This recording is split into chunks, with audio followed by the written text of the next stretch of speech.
everybody, what's going on? We have a lot to catch up on. I am recording this on Monday, March 26th. The workout I'm going to show you and everything we're going to talk about is about last week. So that would be March, I don't know, last Monday though. So last Monday, I guess, marked halfway through the diet. I guess last Tuesday, let's go with Tuesday, marked 4 weeks down of this 8-week diet. So I took measurements again and had to kind of come up with a plan for how to move forward. So after a whole week of deloading, in which like I talked about in the last video, didn't work out a lot, just used the time to get all the rest I needed. My body weight was down to about 144, so that's great. That makes for 3 pounds lost in 4 weeks. I'll take it. I mean, yes, I wish it was 4 pounds in 4 weeks, but 3 pounds is totally appropriate progress. I know the work that I'm putting in. I can see some changes, especially with the measurements, as I'll read to you guys in a second. So I do feel like I am making good changes. I'm making good progress. I don't think I need to worry too much about like amping things up. That being said, I'm probably going to add in just a little bit of cardio, like maybe 1 more session a week, and I am trying to increase my steps per day by 1,000 every day. So that should add 7,000 steps over the course of a week, which will just help my NEAT stay up. I'm saying a lot today. I think I'm just in a rush. It should help my NEAT stay up. Your NEAT is basically non-exercise physical activity. And as we diet and lose weight and maintain a caloric deficit, naturally our NEAT just lowers. Your body doesn't want to run off of 0 calories. Obviously, I'm not eating 0 calories a day, but when you give it less than it needs, it knows, it notices, and it responds by saying, okay, then we'll just sit here right now. When you're in a caloric surplus, or when you've just eaten a meal and given your body what you need, it typically says, okay, I have fuel, let's go move. So in this instance, because we're dieting, we're getting the exact opposite of that. And because we're dieting, movement is what we want. That helps us burn calories and consistently lose weight.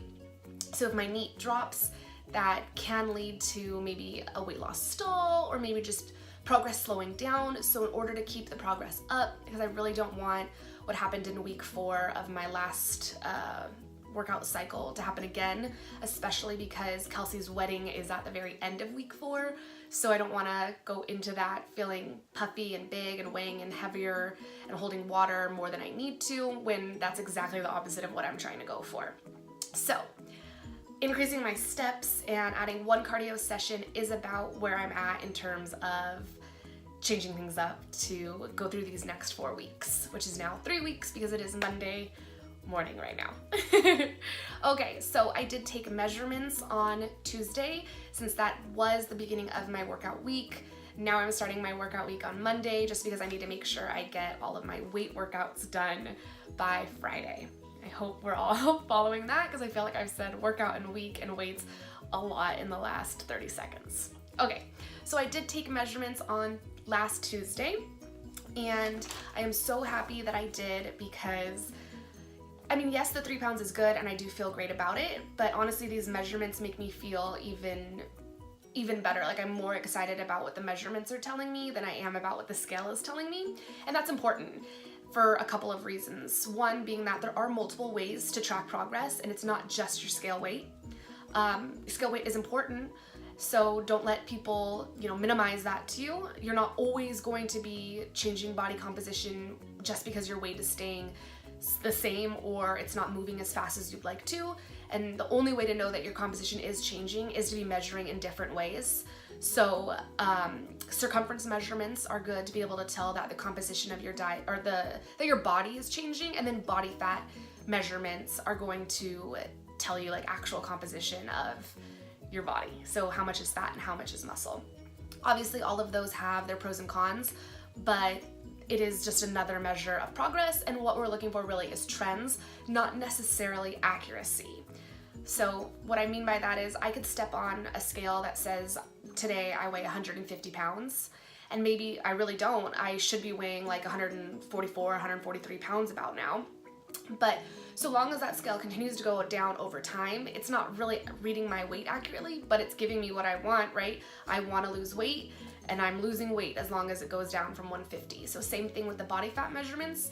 What you're measuring or what someone else is measuring for you, if you're doing like calipers, might not actually be your body fat, but that's okay, because you should still be able to see the trend so long as you keep your means of measuring body fat consistent. I think I've talked about that before, but I just want to reiterate that, especially after taking my own measurements, my own circumference measurements, and just getting more excited about the progress that I'm making. You can also use your clothing, because it can start to get bigger, even with like your clothes get a little bit looser. My work pants are getting loose again, which is really nice. Even if the scale isn't moving a lot. And honestly, I wouldn't have expected my pants, now that I think about it, to be as loose as they are, just being 3 pounds down, but they are, so I'm gonna take that.